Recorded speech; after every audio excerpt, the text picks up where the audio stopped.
Hello, എല്ലാവർക്കും നമസ്കാരം. ദൈവം നിങ്ങളെല്ലാവരെയും അനുഗ്രഹിക്കട്ടെ. ദൈവം എല്ലാവരെയും സൂക്ഷിക്കുന്നു, വിശ്വസിക്കുന്നു. വചനത്തിൻ്റെ ചില ഭാഗങ്ങൾ നമുക്ക് ചിന്തിക്കാം. ആദിയിൽ ദൈവം ആകാശവും ഭൂമിയും സൃഷ്ടിച്ചു.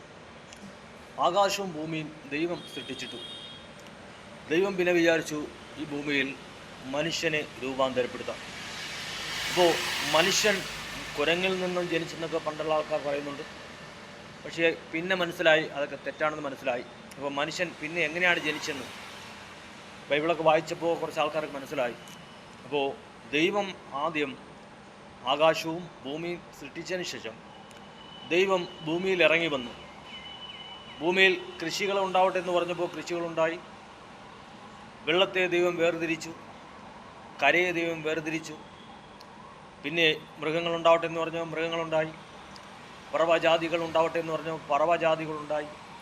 ഇവരെല്ലാം ഉണ്ടാക്കിയതിന് ശേഷം, ഇതെല്ലാം ദൈവം നിയന്ത്രിച്ചതിന് ശേഷം ദൈവം ഭൂമിയിൽ നിന്ന് പൊടികൾ വാരി കുഴച്ച് അതുകൊണ്ട് ഒരു മനുഷ്യനെ ഉണ്ടാക്കി ദൈവം കിടത്തി. അപ്പോൾ ദൈവം പറയുന്നു, എൻ്റെ സാദൃശ്യത്തിലും എൻ്റെ സ്വരൂപത്തിലും എൻ്റെ സൗന്ദര്യത്തിലും ഞാൻ മനുഷ്യനെ ഉണ്ടാക്കി കിടത്തി. അപ്പോൾ ദൈവം ഭൂമിയിൽ നിന്ന് പൊടികൾ വാടി അതിനെ കുഴച്ച് ദൈവം ഒരു മനുഷ്യനെ ഉണ്ടാക്കി കിടത്തിയിട്ട് ദൈവം അവൻ്റെ മൂക്കിൽ ഊതിക്കൊടുത്തു. ദൈവത്തിൻ്റെ ജീവശ്വാസം ദൈവം ഊതിക്കൊടുത്തപ്പോൾ അവൻ ജീവനുള്ള ഒരു ദേഹിയായി തീർന്നു. സഹോദരങ്ങൾ, നമ്മളൊരു സാധനം ഉണ്ടാക്കുമ്പോൾ വളരെ ഭംഗിയായും വളരെ ചന്തമായും വളരെ ഉചിതമായും നമ്മൾ ആ സാധനം ഉണ്ടാക്കും. അപ്പോൾ ഇവിടെ ദൈവം ഈ മനുഷ്യനെ വളരെ സുന്ദരനായും വളരെ യോഗ്യതയോടെയും വളരെ സൗന്ദര്യത്തിലും ദൈവം ഈ മനുഷ്യനെ ഉണ്ടാക്കി. ഈ മനുഷ്യനെ ഉണ്ടാക്കി കിടത്തിയിട്ട് അവൻ്റെ മൂക്കിൽ ഊതിക്കൊടുത്തപ്പോൾ അവൻ ജീവൻ വന്നു. അവൻ ഒരു ജീവനുള്ള ഒരു ദേഹിയായി തീർന്നു. അവരൊരു മനുഷ്യനായി തീർന്നു. എന്നിട്ട് ദൈവം അവന് ആദാമെന്ന് പേരിട്ടു. ആദാമെന്ന് ദൈവം ആദ്യ മനുഷ്യന് പേരിട്ടു.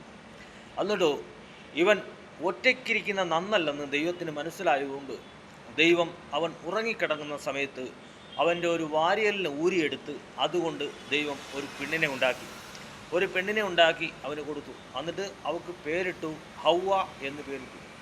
ഹൗവ എന്ന് പേരിട്ടിട്ടു ദൈവം പറഞ്ഞു, ഇത് നിൻ്റെ ദാസി, നീ ഇനി ഇവളെ കൂട്ടത്തിൽ ജീവിക്കണം. അങ്ങനെ ഒരു പെണ്ണിനെ ഉണ്ടാക്കി ദൈവം അവന് കൊടുത്തു. അപ്പോൾ ആദാമും ഹൗവയും തോട്ടത്തിലുണ്ട്. അപ്പോൾ ദൈവം ഈ തോട്ടത്തെ ക്രമീകരിച്ചിട്ട് ദൈവം ഇവരെ തോട്ടത്തിൽ ആക്കിയിട്ട് പറഞ്ഞു, ഇവിടെ അനേക പഴവർഗ്ഗങ്ങളുണ്ട്, ഇതൊക്കെ പറിച്ച് കഴിച്ച് നിങ്ങൾക്ക് ഇവിടെ സന്തോഷമായി ദൈവത്തെ ആരാധിച്ച് നിങ്ങൾക്കിവിടെ ജീവിക്കാം. അപ്പോൾ അന്നുള്ള മനുഷ്യന് ജോലിയൊന്നും ചെയ്യേണ്ട, ഈ തോട്ടത്തിലുള്ള പഴങ്ങളൊക്കെ പറിച്ച് കഴിച്ച് സന്തോഷമായി അവിടെ ജീവിച്ചാൽ മതി. അപ്പോൾ അവിടെ ദുഃഖമില്ല, അവിടെ കടഭാരമില്ല, അവിടെ കണ്ണുനീരില്ല, അവിടെ വഴക്കില്ല, അവിടെ അടിയില്ല. അവർ എല്ലാ ദിവസവും ഇവിടെ നിന്നുള്ള പഴങ്ങളൊക്കെ പറിച്ച് കഴിച്ച് അവർ സന്തോഷമായി അവിടെ ജീവിക്കുന്നു. അപ്പോൾ അങ്ങനെ ജീവിക്കുന്ന സമയത്ത് ഇവരെ വഴിതെറ്റിക്കാൻ, ഇവരെ കുഴപ്പിക്കാൻ പൈശാചികൻ എന്നൊരു വ്യക്തി അവിടെ ഉണ്ടായിരുന്നു. അപ്പോൾ ഈ പൈശാചികൻ നേരിട്ട് വരാൻ അവന് കഴിയത്തില്ല. കാര്യം അവനൊരു ശക്തിയാണ്, അവനൊരു രൂപമാണ്, ഒരു സീറോയാണ്. അവൻ ഒന്നുമല്ല, അവൻ ഒരു സീറോയാണ്. ഈ സീറോയായിരിക്കുന്ന സാത്താന് നേരിട്ട് വന്ന് ഇവരെ ചതിക്കാനോ വഞ്ചിക്കാനോ കഴിയത്തില്ല. അപ്പോൾ അതുകൊണ്ട് സാത്താൻ എന്ത് ചെയ്യുമെന്ന് പറയുക, മറ്റൊരു ശരീരത്തെ വാടാക്കിയെടുത്ത് ആ ശരീരത്തെ കയറിയിരുന്ന് സാത്താൻ അവിടെ വന്നു. അപ്പോൾ സാത്താൻ തിരഞ്ഞെടുത്ത ഒരു ശരീരം എന്ന് പറയുന്നത് പാമ്പാണ്. അന്നത്തെ പാമ്പ് സംസാരിക്കുമായിരുന്നു, അന്നത്തെ പാമ്പ് നടക്കുമായിരുന്നു. അപ്പോൾ ഈ പാമ്പിൻ്റെ ഹൃദയത്തിൽ ഈ പൈശാചികം കയറിയിട്ട് ഈ തോട്ടത്തിൽ വന്ന് ഹൗവയോട് ചോദിച്ചു, ഹൗവേ, ഈ തോട്ടത്തിൽ എന്തൊക്കെ കഴിക്കാനുണ്ട്? അപ്പോൾ ഹൗവ പറഞ്ഞു, ദൈവം പറഞ്ഞിട്ടുണ്ട് ഒരുപാട് പഴങ്ങൾ ഇവിടെയുണ്ട്, അതൊക്കെ നിങ്ങൾക്ക് പറിച്ച് കഴിക്കാം. തോട്ടത്തിൻ്റെ നടുക്ക് നന്മകളും തിന്മകളും തെറിച്ചെറിയുന്ന ഒരു പഴമുണ്ട്, ആ പഴം നിങ്ങൾ പറിച്ച് കഴിക്കരുത്, അത് പറിച്ച് കഴിച്ചാൽ നിങ്ങൾ മരിച്ചു പോകും എന്ന് ദൈവം പറഞ്ഞിട്ടുണ്ട്. അപ്പോൾ ഈ പാമ്പ് പറഞ്ഞു, ഹൗവേ, അങ്ങനെയല്ല, ആ പഴം നിങ്ങൾ പറിച്ച് കഴിച്ചാൽ നന്മയും തിന്മയും നിങ്ങൾക്ക് തിരിച്ചറിയാൻ കഴിയും, നിങ്ങൾക്ക് നല്ലതും ചള്ളതും തിരിച്ചറിയാൻ കഴിയും, നിങ്ങൾ ഉദ്ദേശിക്കും പോലെ എവിടെ വേണമെങ്കിലും നിങ്ങൾക്ക് പോകാൻ പറ്റും, നിങ്ങൾ ആഗ്രഹിക്കും പോലെ എന്ത് കാര്യങ്ങൾ വേണമെങ്കിലും നിങ്ങൾക്ക് ചെയ്യാൻ പറ്റും, നിങ്ങൾക്ക് അടിപൊളിയായിട്ട് ജീവിക്കാം, ഒന്നിനും ഒരു പ്രശ്നവുമില്ല. അതൊക്കെ അറിയാവുന്നതുകൊണ്ടാണ് ദൈവം അവിടെ ഒരു ബ്ലോക്ക് വെച്ചിരിക്കുന്നത്. അപ്പോൾ നിങ്ങളത് പറിച്ച് കഴിച്ചാൽ നിങ്ങൾ സ്വർഗത്തിലും സ്വർഗലോകത്തിലും പോകാൻ കഴിയും. അപ്പോൾ ഈ കാര്യം ഹൗവ അത് കേട്ടിട്ട് അവളെ ഹൃദയത്തിൽ ചെറിയൊരു ചിന്തയുണ്ടായി, അത് കഴിച്ചു നോക്കാം, അത് കഴിച്ചാൽ എന്ത് സംഭവിക്കുമെന്ന് അറിയാമല്ലോ. ഇപ്പോൾ ഉള്ള നമ്മളെ നാട്ടിലായിരിക്കുന്ന സഹോദരിമാരെയും ചില സഹോദരന്മാർ പറ്റിക്കുന്ന ഇങ്ങനെയാണ്. സഹോദരിമാരെ കണ്ണും കൈയൊക്കെ കാണിച്ച് ചക്കരയെ മുത്ത എന്നൊക്കെ വിളിച്ച് അവരെ വളച്ച് അവരെ പരിധിയിൽ കൊണ്ടുവന്ന് അവരെ പറ്റിച്ചിട്ട് പിന്നെ എവിടെയെങ്കിലും കൊണ്ട് കൊന്നുകളയും, ഇല്ലെങ്കിൽ എവിടെയെങ്കിലും ഉപേക്ഷിച്ച് കളയും, ഇല്ലെങ്കിൽ അവരുമായിട്ട് എന്തെങ്കിലും വഴക്കിട്ട് അവരെ തള്ളിക്കളയും. കാര്യം എന്തെന്നറിഞ്ഞാൽ സ്ത്രീകൾ ബലഹീനരായതുകൊണ്ട് സ്ത്രീകളെ പറ്റിക്കാൻ എളുപ്പമാണ്. അപ്പോൾ അതുകൊണ്ട് പുരുഷന്മാരെന്ത് ചെയ്യും, പല കാര്യങ്ങളും പറഞ്ഞ് സ്ത്രീകളെ പറ്റിക്കും. ഇപ്പോൾ സ്കൂളിൽ പഠിക്കുന്ന കുഞ്ഞുങ്ങൾ തന്നെ ഗർഭിണിയാവുന്നുണ്ട്. എന്തുകൊണ്ട്? അവരെ പല കാര്യങ്ങൾ പറഞ്ഞ് ചക്രയെ മുത്തേന്നൊക്കെ വിളിച്ച് പല കാര്യങ്ങൾ പറഞ്ഞ് അവരെ വശീകരിച്ച് അവരെ ചതിക്കും, അവരെ പറ്റിക്കും. അപ്പോൾ ഇതേ കണക്ക് ഇവിടെ പാമ്പ് ഹവ്വയുടെ അടുത്ത് പറഞ്ഞ്, ഹവ്വേ, നീ ആ പഴം പറിച്ച് കഴിച്ചാൽ നീ ദൈവത്തെ പോലെയാവും, നിനക്ക് ഉദ്ദേശിക്കുന്ന സ്ഥലത്തെല്ലാം പോവാം. അപ്പോൾ ഹവ്വ ഇത് കേട്ടിട്ട് ആ പഴം പറിച്ച് കഴിച്ചു. പഴം പറിച്ച് കഴിച്ചപ്പോൾ ഹവ്വയ്ക്ക് മനസ്സിലായി.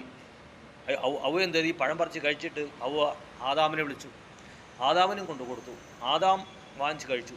ആദാമും വാങ്ങിച്ച് കഴിച്ചിട്ട് ആദാം പറഞ്ഞു, ഈ പഴം നല്ല രുചിയാണ്, കാണാൻ നല്ല സൗന്ദര്യമുണ്ട്, ഇത് ഏത് പഴമാണെന്ന് ചോദിച്ചു. അപ്പോൾ ഹവ്വ പറഞ്ഞു, ദൈവം കഴിക്കല്ലേ എന്ന് പറഞ്ഞ പഴമാണ് നീ കഴിച്ചുകൊണ്ടിരിക്കുന്നത്.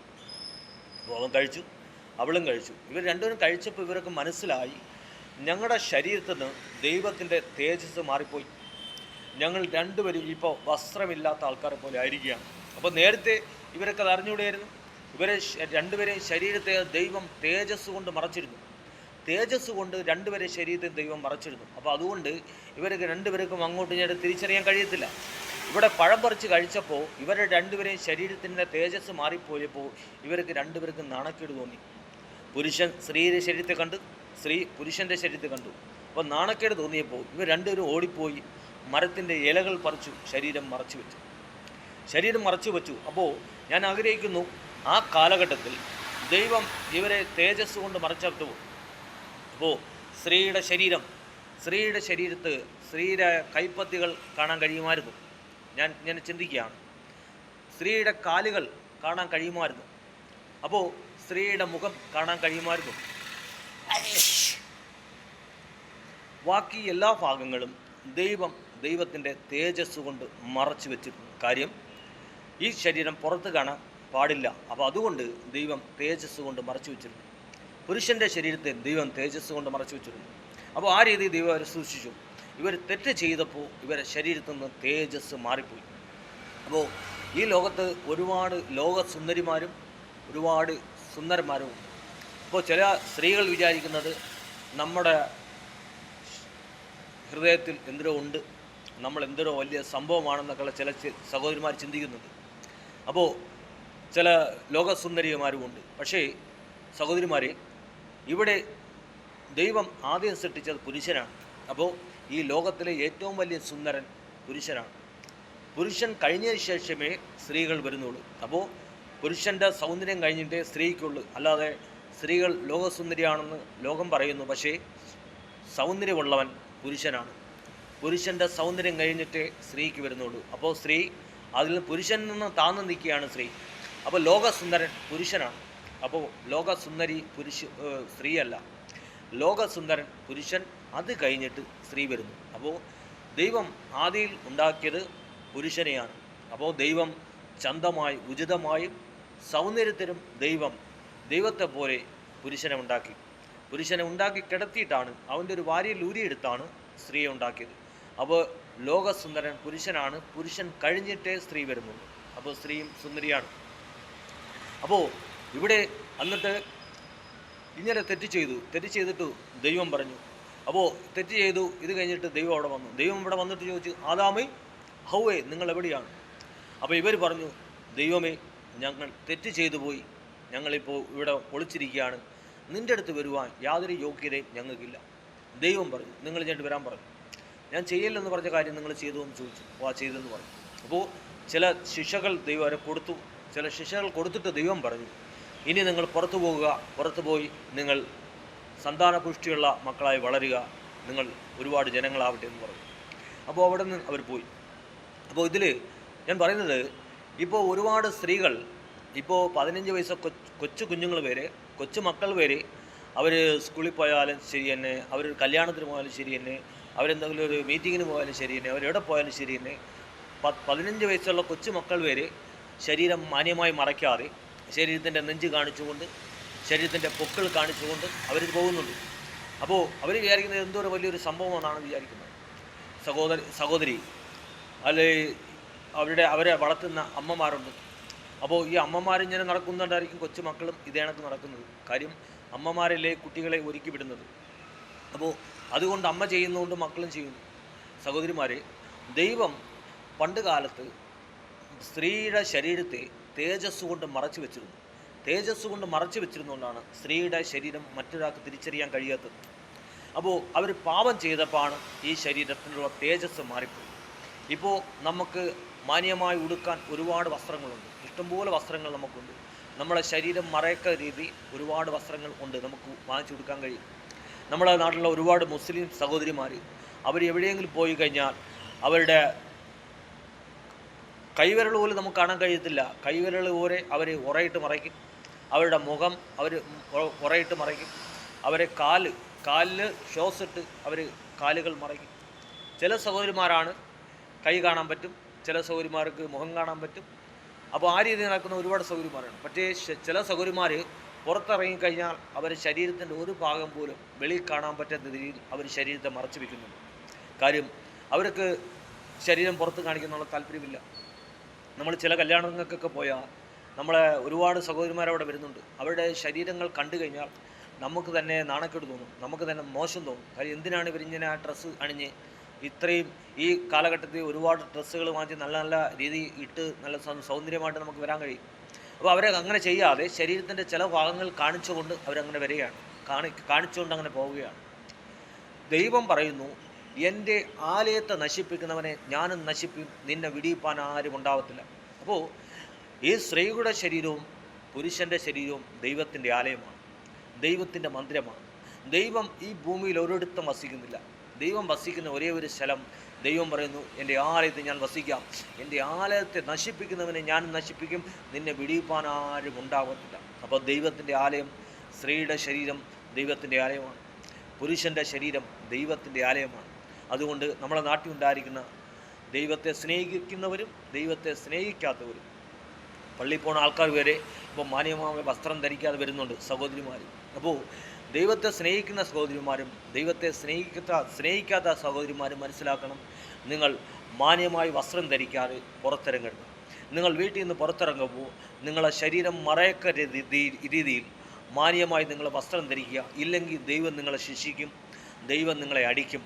കാര്യം ദൈവം തന്നെ പറയുന്നു, എൻ്റെ ആലയത്തെ നശിപ്പിക്കുന്നതിന് ഞാനും നശിപ്പിക്കും ദൈവം പറയുന്നു. അപ്പോൾ നിങ്ങളിങ്ങനെ മോശമായി വസ്ത്രം ധരിച്ച് നിങ്ങൾ പുറത്തു പോകുന്നത് ദൈവത്തിൻ്റെ നാണക്കേടാണ്, ദൈവത്തിൻ്റെ മുഷുവാണ്, ദൈവത്തിൻ്റെ ആലയം നശിപ്പിക്കുന്ന രീതിയാണ്. അപ്പോൾ അതുകൊണ്ട് സഹോദരിമാർ, ദൈവത്തെ സ്നേഹിക്കുന്നവരും ദൈവത്തെ സ്നേഹിക്കാത്തവരും നിങ്ങളെ ശരീരങ്ങൾ മാന്യമായി മറച്ചുകൊണ്ട് മാന്യമായ വസ്ത്രം ധരിച്ചുകൊണ്ട് നിങ്ങൾ പുറത്തിറങ്ങണം, നിങ്ങൾ പുറത്തിറങ്ങി ജീവിക്കണം. അപ്പോൾ മാന്യമായ വസ്ത്രം ധരിക്കാതെ ഒരു സ്ത്രീകളും പുറത്തിറങ്ങാൻ പാടില്ല.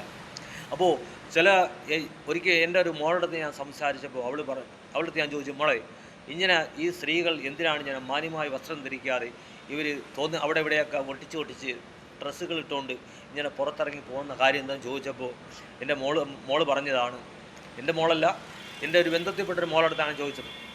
അപ്പോൾ അവളാണ് പറഞ്ഞത്, മാമ, നമ്മൾ പുറത്തിറങ്ങുമ്പോൾ ശരീരം മൊത്തത്തിൽ കെട്ടി മൂടി വെച്ചുകൊണ്ട് പോകുമ്പോൾ ആൾക്കാർ വിചാരിക്കും, ഓ ഇതിനകത്ത് എന്തെങ്കിലും ഉണ്ട്, അതുകൊണ്ടാണ് ഈ പീഡനങ്ങൾ നടക്കുന്നത്, അതുകൊണ്ടാണ് ഈ പ്രശ്നങ്ങൾ നടക്കുന്നത്. അതുകൊണ്ട് നമ്മൾ കാണിച്ചുകൊണ്ട് നടന്നു കഴിഞ്ഞാൽ അങ്ങനെ ഒരു പ്രശ്നമില്ല, ആൾക്കാർ കാണുന്നു പോകുന്നു. അപ്പോൾ സഹോദരിമാരെ, നമ്മൾ ആരായാലും ശരി തന്നെ തെറ്റ് ചെയ്യുന്നതിനെ, സ്ത്രീ തെറ്റ് ചെയ്താലും പുരുഷൻ തെറ്റ് ചെയ്താലും ഇവിടെ പോലീസുണ്ട്, ഇവിടെ കോടതിയുണ്ട്, അവർ ശിക്ഷിക്കും. അപ്പോൾ ആര് തെറ്റ് ചെയ്താലും അവരെ ശിക്ഷിക്കാൻ കോടതിയുമുണ്ട്, പോലീസുമുണ്ട്. ഇനി അത് കഴിഞ്ഞിട്ട് അവനെ ശിക്ഷിക്കാൻ ദൈവമുണ്ട്. അപ്പോൾ ഇവിടുത്തെ ശിക്ഷകളെന്ന് പറഞ്ഞാൽ ഒരു ചെറിയൊരു സാമ്പിളാണ്. ഈ ഭൂമിയിൽ കാണുന്ന മനുഷ്യൻ എന്തെങ്കിലും തെറ്റ് ചെയ്താൽ, സ്ത്രീയായാലും പുരുഷനായാലും എന്തെങ്കിലും തെറ്റ് ചെയ്താൽ ഇവിടെ കൊടുക്കുന്ന ശിക്ഷ എന്ന് പറഞ്ഞാൽ കോടതിയിലാണ്, പോലീസിലാണ്, സ്റ്റേഷനിലായാലും അവിടെ കൊടുക്കുന്ന തെറ്റുകൾ അവർ ചെയ്യുന്ന തെറ്റിന് കൊടുക്കുന്ന ശിക്ഷകൾ വെറും സാമ്പിളാണ്, വെറും ചെറിയ ശിക്ഷയാണ് കൊടുക്കുന്നത്. വലിയ ശിക്ഷ അവരുടെ മരണശേഷം സ്വർഗത്ത് ദൈവം കൊടുക്കും. അപ്പോൾ ഇവിടെ കൊടുക്കുന്ന ശിക്ഷകൾ ചെറുതാണ്, വലിയ ശിക്ഷ സ്വർഗത്തിൽ ദൈവമാണ് കൊടുക്കുന്നത്. ആ സ്ത്രീയാലും ശരി തന്നെ പുരുഷനാലും ശരി തന്നെ അവരെ കൊണ്ട് നരകത്തെ ദൈവം തള്ളിയിടും. ആത്മാവിന് മരണമില്ല. ആത്മാവിന് മരണമില്ലാത്തതുകൊണ്ട് ഈ നരകത്തിൽ കിടന്നുകൊണ്ട് പല്ലുകടി കരച്ചിലും അല്ലാതെ വേറൊന്നുമില്ല. അപ്പോൾ മനുഷ്യൻ എന്ത് തെറ്റ് ചെയ്താലും അതിന് ശിക്ഷയുണ്ട്. ഇവിടുത്തെ ശിക്ഷ കഴിഞ്ഞതിന് ശേഷം പിന്നെ നിങ്ങളെ നരകത്തിൽ കൊണ്ട് തള്ളിയിടും. അവിടെ കിടന്ന് കരച്ചിലും പല്ലുകടിയും അല്ലാതെ വർഷങ്ങൾ നിങ്ങൾക്ക് മരണമില്ലാതെ, നിങ്ങൾക്ക് അവിടെ നിന്നൊരു മോചനമില്ലാതെ, നിങ്ങൾ ആ നരകത്തിൽ കിടന്നുകൊണ്ട് പല്ലുകടിയും കരച്ചുമലവലും അല്ലാതെ മറ്റൊന്നും നിങ്ങൾക്കില്ല. നിങ്ങൾ മരിക്കുന്നില്ല, നിങ്ങൾ എല്ലാ ദിവസവും മരിച്ചുകൊണ്ടിരിക്കുന്നു. എന്നാൽ നിങ്ങൾ മരിക്കുന്നില്ല, നിങ്ങൾ എല്ലാ ദിവസവും മരിച്ചുകൊണ്ടിരിക്കുന്നു. അതുകൊണ്ട് സഹോദരന്മാരെ, സഹോദരിമാരെ, ഈ ഭൂമിയിലായിരിക്കുന്ന എല്ലാ ജനവും നിങ്ങൾ യേശുവിനെ വിശ്വസിക്കണം, യേശുവിൻ്റെ വചനം അനുസരിക്കണം, വചനപ്രകാരം ജീവിക്കണം. സ്ത്രീകൾ പ്രത്യേകിച്ചും പുറത്തിറങ്ങുമ്പോൾ മാന്യമായ വസ്ത്രം ധരിച്ച് നിങ്ങളെ ശരീരത്തെ മറച്ചുകൊണ്ട് നിങ്ങൾ ജീവിക്കുക. ആരെങ്കിലും നിങ്ങൾ ഉപദ്രവിക്കുന്നുണ്ടെങ്കിൽ അതിനുള്ള ഒരുപാട് ക്യാമറയും കാര്യങ്ങളെല്ലാം ഈ ലോകത്തുണ്ട്. എന്നിട്ടും നിങ്ങളെ ആരെങ്കിലും ഉപദ്രവിക്കുന്നുണ്ടെങ്കിൽ അതിനുള്ള ശിക്ഷകൾ കോടതി, പോലീസ് എല്ലാം ഉണ്ട്. എന്നിട്ട് അത് കഴിഞ്ഞതിന് ശേഷം സ്വർഗത്ത് ദൈവമുണ്ട്. ദൈവം അവനെ നരകത്തിൽ കൊണ്ട് തള്ളിയിടും. അവനൊരു മോചനമുണ്ടെന്നില്ല. പിന്നെ നിങ്ങൾ ദൈവത്തോട് ശക്തമായി പ്രാർത്ഥിച്ച സ്ത്രീയായാലും പുരുഷനായാലും ദൈവം നിങ്ങളെ സൂക്ഷിക്കും. നിങ്ങൾക്ക് നടക്കേണ്ട വഴികളെ ദൈവം കാണിച്ചു തരും. നിങ്ങളെല്ലാവരും ഓർത്ത് ഞാൻ പ്രാർത്ഥിക്കുന്നു. ദൈവം നിങ്ങളെല്ലാവരെയും അനുഗ്രഹിക്കട്ടെ. ആമേൻ.